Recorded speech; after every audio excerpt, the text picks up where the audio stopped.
main levée, qui est abonné à un réseau social? Facebook, non, pas Tinder, excusez-moi. Facebook, Messenger, TikTok, Instagram, Pinterest. C'est quoi l'autre que j'avais? Discord. Wow. Bien, ça vous évite bien des soucis.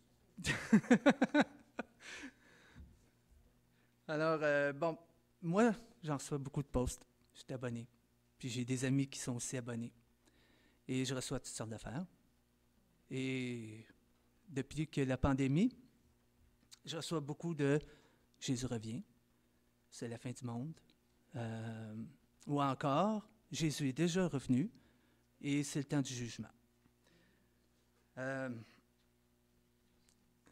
Bon, comment une personne saine qui est exposée et j'espère que je suis encore sain, qui sont exposés aux médias sociaux et à tous ces messages, peut conjuguer avec ça. Oui? Ah! Merci. Alors, bon, tout le monde s'appuie sur la Bible, tout le monde a ses passages, tout le monde a ses versets. Ils ont les prophètes, les apôtres, l'Apocalypse. Bon, est-ce que je devrais m'inquiéter? Je veux dire, si en quelque part, ils doivent sûrement avoir raison un petit peu. Je veux dire, ils utilisent la Bible, tout ça. Alors, je me suis dit, bon, on va aller à la source. Qu'est-ce que Jésus en dit? À chaque fois que j'ai quelque chose, puis que je me pose des questions, je me dis, qu'est-ce que Jésus en dit? Toi, Seigneur, qu'est-ce que tu en penses? Alors, je suis allé voir dans Marc 13 pour découvrir que, oh my God, Jésus aussi parle des derniers temps. I'm doomed, comme on dit. Je suis perdu, enfin. Alors, je propose qu'on lise Marc 13 ensemble. On va y aller bloc par bloc et je vais faire des explications au fur et à mesure.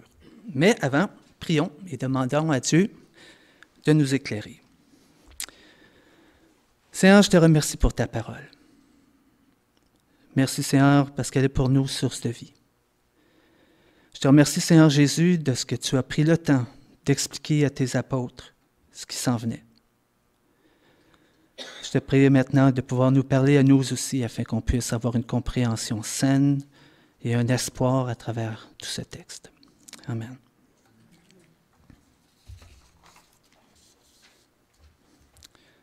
Alors, j'ai intitulé cette première partie de belle construction. Alors, on va y aller avec ça.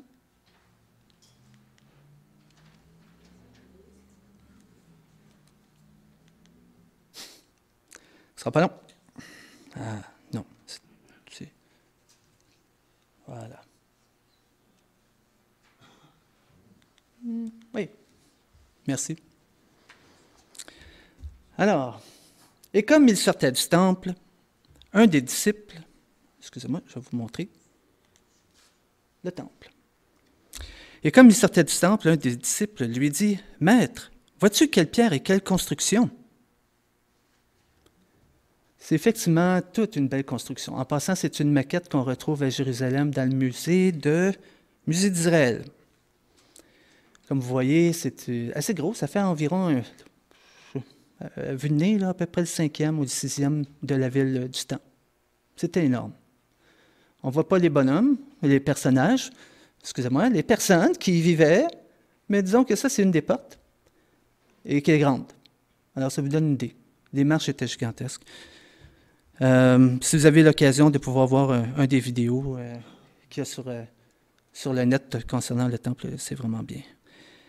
Ça a été construit, cette maquette a été construite selon la description de Flavius Joseph du second temple de Jérusalem.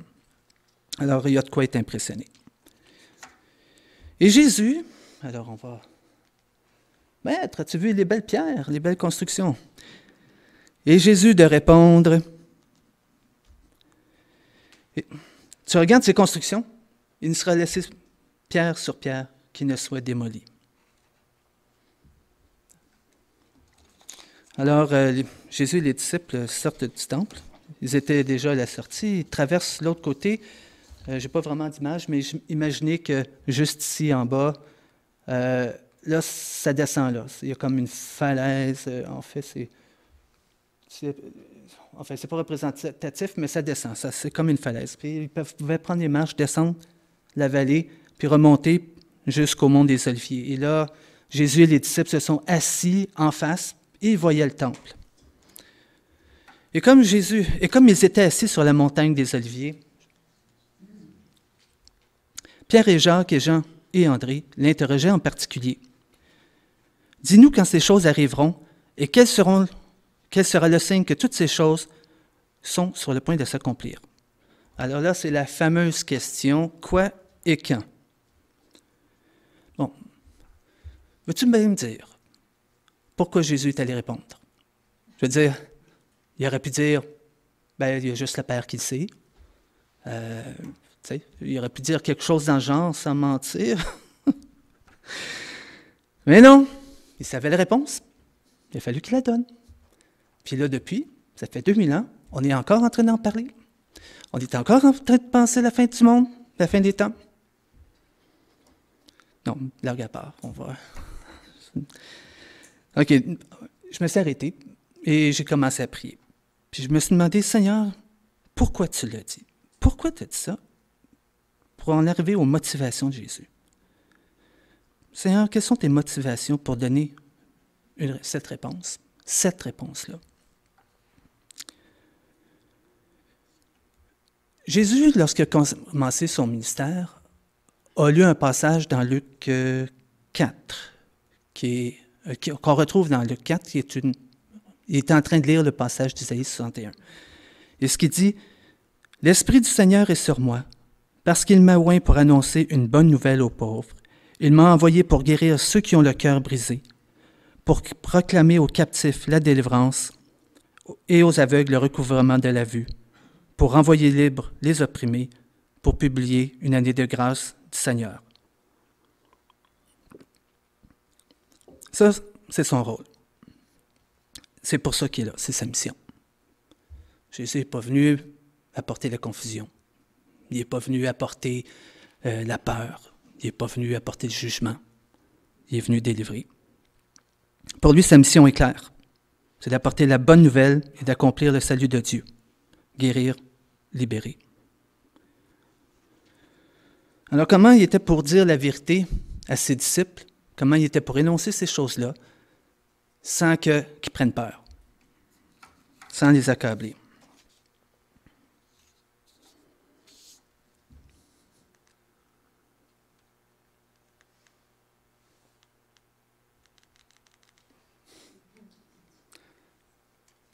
Ma pile fonctionne-t-elle? Non? Oui. Est-ce qu'on peut passer à la prochaine, s'il te plaît? Merci. Alors, comment on pourrait intituler ça? C'est les événements qui vont précéder la fin, l'ère des témoins, l'ère de l'Église, les crises sociales qui vont suivre, qui s'en viennent. Lisons-le. Prenez garde. Prenez garde. Garde en passant, terme grec, blepo, qui signifie de façon métaphorique, comme une image. Voir avec les yeux de l'esprit. Avoir la compréhension, l'intelligence.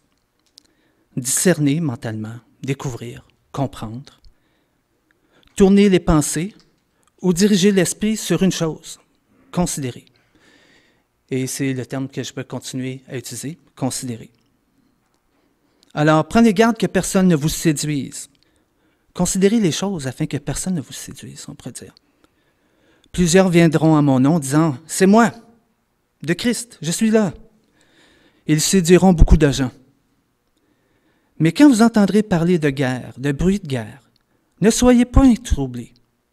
Il faut que cela arrive, mais ce ne sera pas encore la fin. Une nation se lèvera contre une autre, un royaume contre un royaume. Il y aura des tremblements de terre en divers lieux. Il y aura des famines. Ces choses seront un commencement de douleur. Ce qu'on doit retenir ici, une chose qui ne correspond pas au scénario catastrophe, c'est « ne soyez pas troublés ».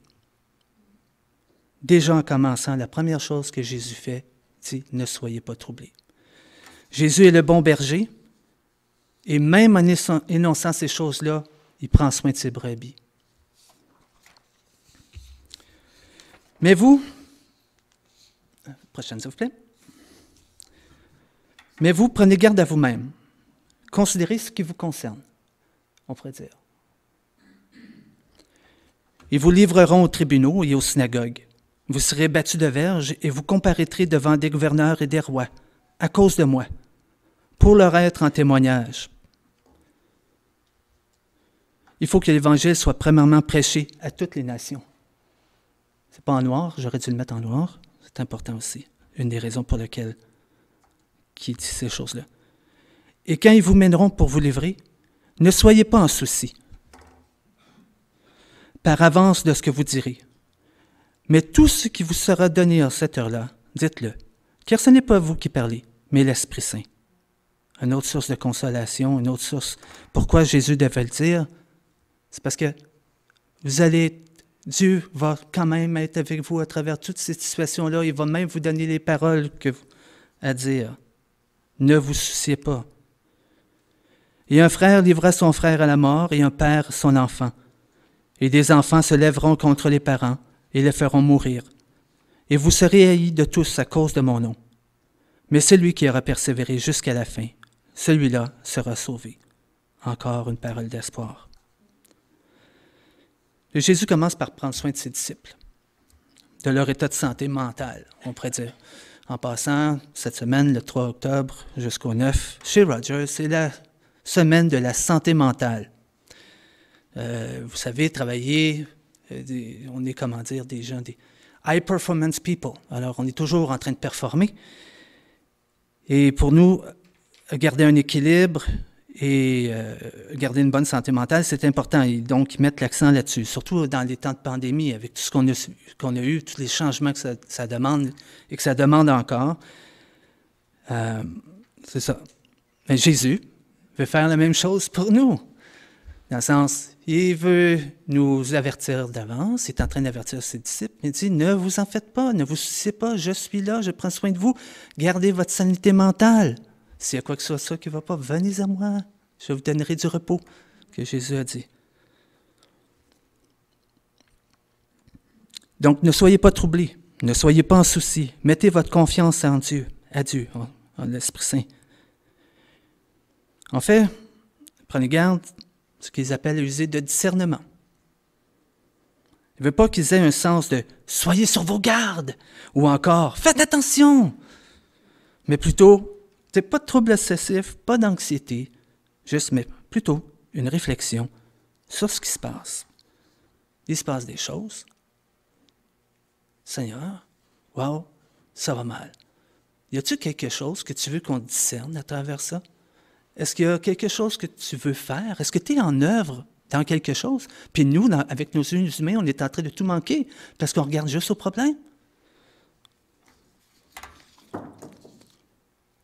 Excusez.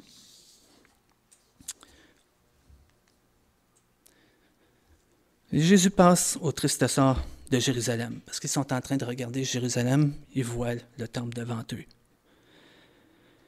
Or, quand vous verrez l'abomination de la désolation établie là où elle ne doit pas être, que celui qui lit fasse attention, alors que ceux qui seront dans la Judée s'enfuient dans les montagnes. Pour clarifier, Luc, disons, l'écrit différemment dans Luc 21, mais quand vous verrez Jérusalem investie par les armées, alors sachez que sa désolation est proche. Et je poursuis. Et que celui qui sera sur le toit ne descende point, il n'entre point pour emporter quelque chose de sa maison. Et que celui qui sera dans un champ ne retourne pas en arrière pour prendre son manteau. Mais malheur à celles qui sont enceintes et celles qui allaiteront à ce jour. Donc, en d'autres mots, fuyez. Quand vous allez voir l'armée romaine rentrer dans Jérusalem, fuyez.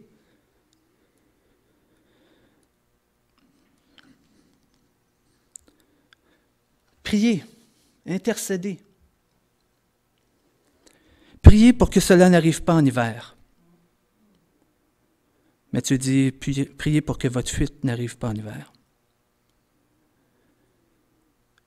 Il semblerait que cet événement-là est soit déterminé par Dieu ou c'est le cours des choses normales du péché. Je ne sais pas comment expliquer ça. Les Juifs se sont rendus à un point tel qu'ils se sont attirés la foudre de Rome sur eux. Soit Dieu l'avait décidé, ou soit que c'est ça. Mais bon, c'est pas moi de décider lequel des deux c'était. Mais ce qui est sûr, c'est que Jésus dit de prier. Notre intercession peut avoir un effet sur les événements, peut faire en sorte... on va au verset 20, je continue. Car ces jours-là seront une tribulation telle qu'il n'y en a point eu depuis le commencement de la création que Dieu a créée jusqu'à maintenant et qu'il n'en aura jamais. Et si le Seigneur n'eût abrégé ces jours, nulle chair ne serait sauvée. Mais à cause des élus qu'il a élus, il a abrégé ces jours. Notre intercession peut faire en sorte que les jours puissent être abrégés ou adoucis, on va dire, ou ne pas arriver. En fait, ce qui est arrivé,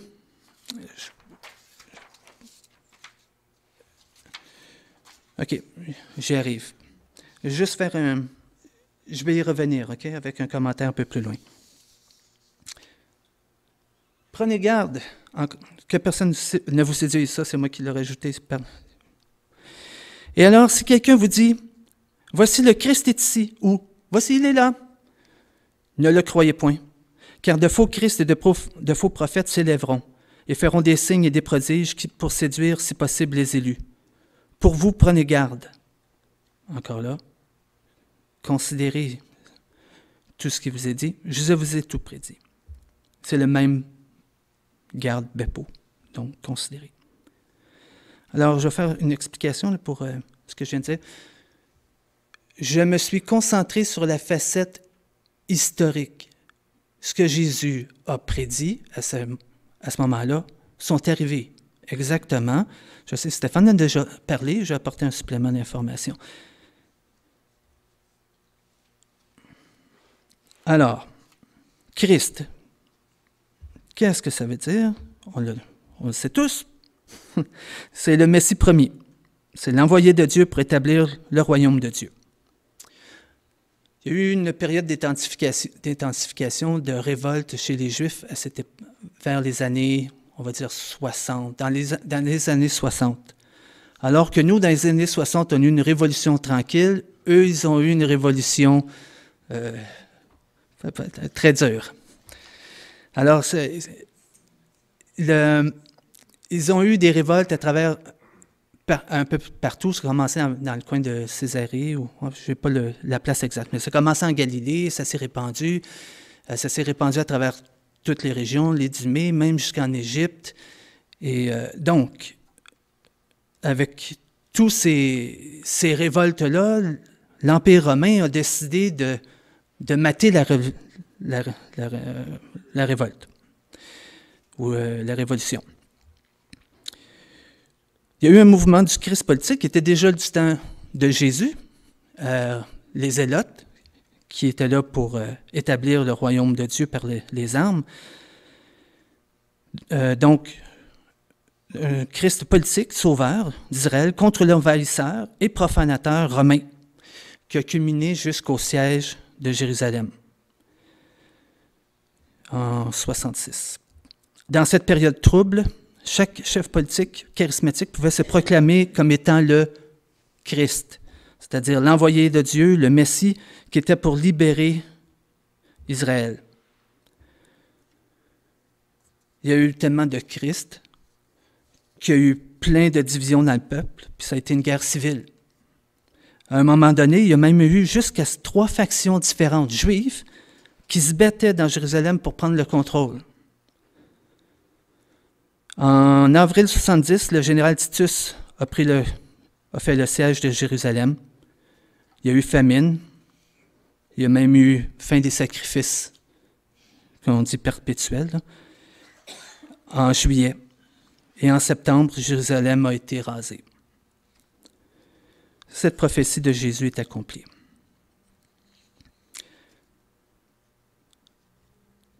Donc, je crois que Jésus leur a dit que c'était pour arriver. Quand les apôtres leur ont demandé, il leur a dit. Il leur a dit franchement, ça va mal aller. Puis quand ça va commencer à mal aller, allez-vous-en.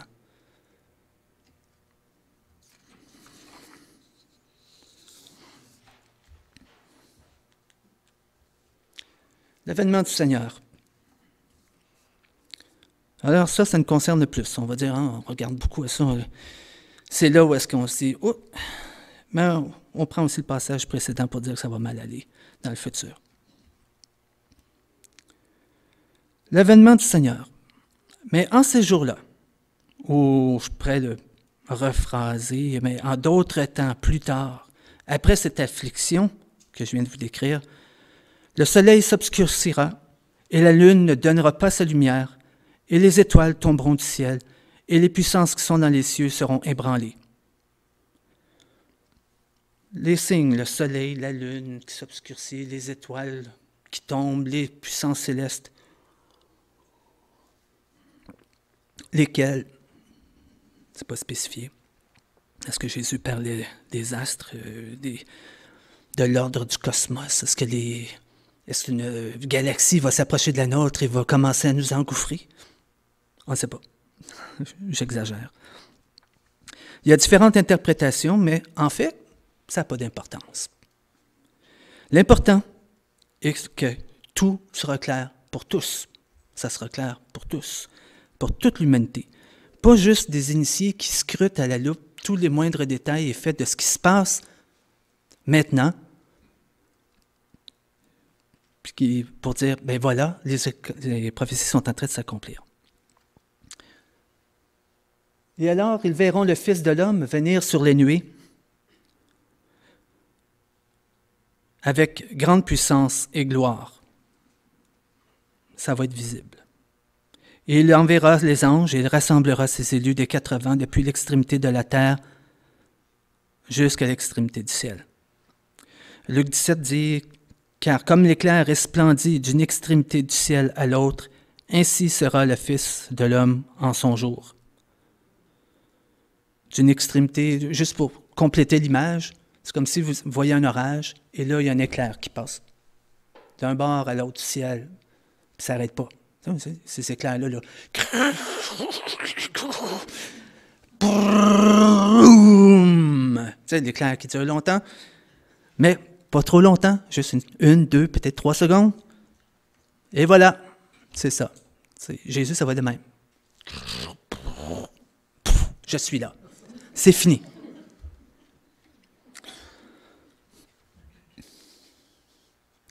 Là, maintenant, il essaie d'illustrer comment agir avec ça. « Or, que le figuier vous instruit par cette parabole. Dès que ses rameaux sont devenus tendres et qu'ils poussent des feuilles, vous connaissez que l'été est proche. De même, vous aussi, quand vous verrez ces choses arriver, sachez qu'il est proche et qu'il est à la porte. En vérité, je vous dis que cette génération ne passera point quand toutes ces choses n'arrivent. » Alors, quelle génération? On pourrait en discuter. Mais moi, je pense que la journée qu'on va commencer à voir les étoiles, la lune et blablabla, cette génération-là ne passera pas. C'est à peu près ça. À un moment donné, le dernier enfant qui est né, l'éclair, c'est fini. Non, je niaise. Bon. Le ciel et la terre passeront, mais mes paroles ne passeront point.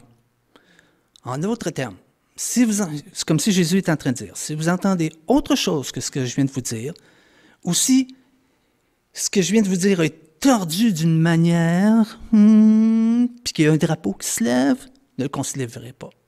Un drapeau qui se lève, c'est votre sens du discernement qui vous dit, oh, quelque chose qui ne fonctionne pas.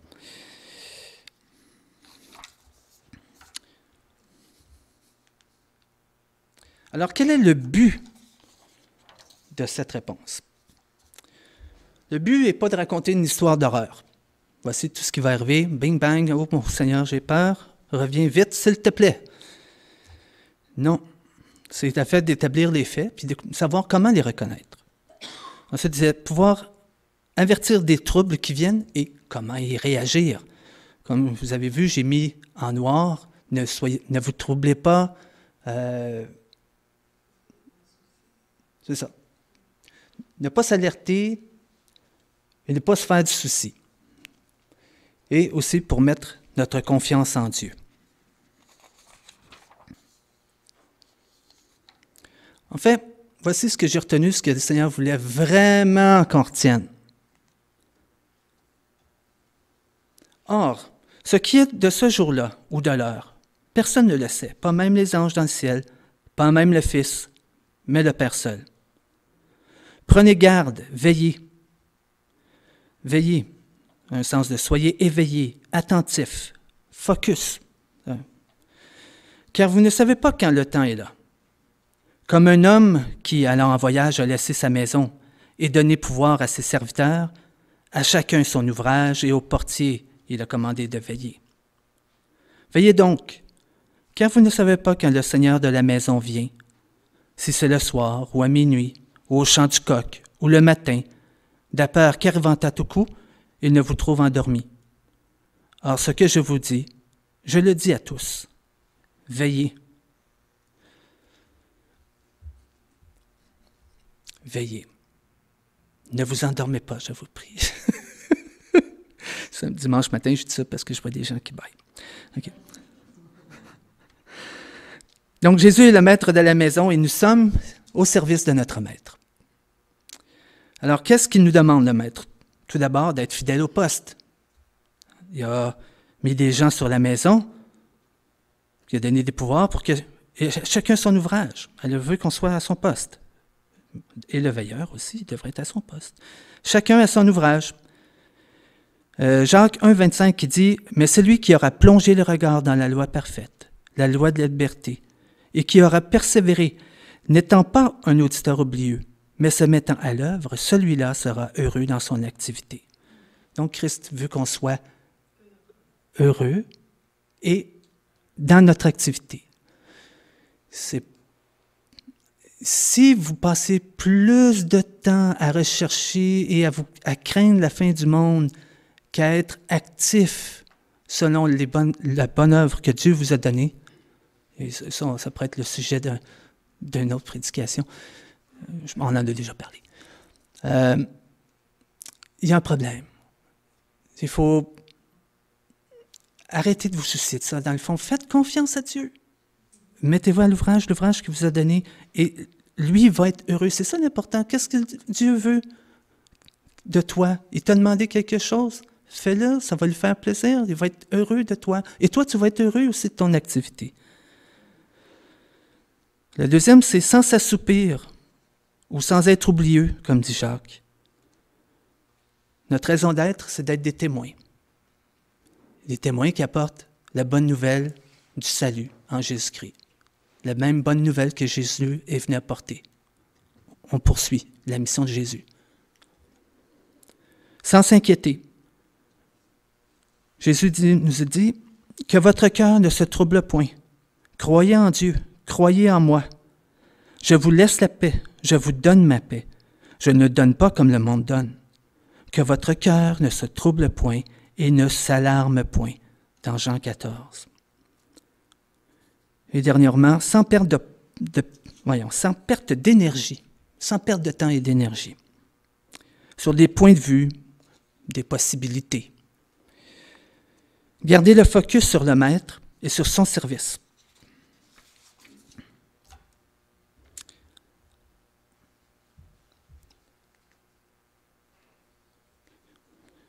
En conclusion, est-ce la fin du monde? Est-ce que je dois m'inquiéter? Non. Je comprends que le Seigneur veut que je sois attentif, mais pas inquiet. Il va prendre soin de nous. Et lui, en lui, je mets mon espérance. Il nous consolera. D'ailleurs, on chantait tantôt « Je tiendrai bon hein? ». Je tiendrai bon. Puis on chantait « Lui est ma force, mon espérance, mon espoir ». Il m'a donné des œuvres bonnes à accomplir, que les temps soient propices ou pas. Je ne dois pas perdre mon temps et mon énergie sur les potentialités, mais sur la maison du Maître et la communauté qui l'entoure. Maison du Maître étant, on pourrait dire, l'Église, le royaume de Dieu, la communauté, les gens qui nous entourent. 2 Thessaloniciens 2, versets 16 et 17 dit que notre Seigneur Jésus-Christ lui-même est notre Père, et Dieu notre Père, qui nous a aimés et qui nous a donné par sa grâce une consolation éternelle et une bonne espérance, console vos cœurs et vous affermisse en toute bonne œuvre et en toute bonne parole. Prions. Alléluia. Merci, doux Maître, d'avoir pris le temps de nous expliquer ce qui s'en venait, d'avoir expliqué à tes apôtres ce qui s'en venait, à tes disciples. Je te remercie aussi, Seigneur, parce que peu importe les circonstances, tu es avec nous. Tu nous donneras le discernement de voir les choses. Tu nous demandes de prendre le temps de discerner, de voir dans quel temps on se trouve présentement. Qu'est-ce que tu veux faire maintenant, Seigneur? En quoi toi tu es à l'œuvre et en quoi nous, Seigneur, nous pouvons participer à ton œuvre? Seigneur,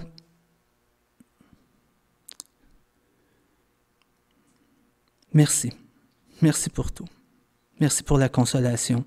Merci parce que tu ne veux pas qu'on s'alarme, mais que tu veux qu'on tourne les yeux vers toi et qu'on trouve en toi notre espoir, notre force. Amen. Que Dieu le Père et Seigneur Jésus-Christ accorde à tous les frères la paix et l'amour avec la foi. Les frères et les sœurs. Que Dieu donne sa grâce à tous ceux qui aiment notre Seigneur Jésus-Christ d'un amour inaltérable. Soyez bénis.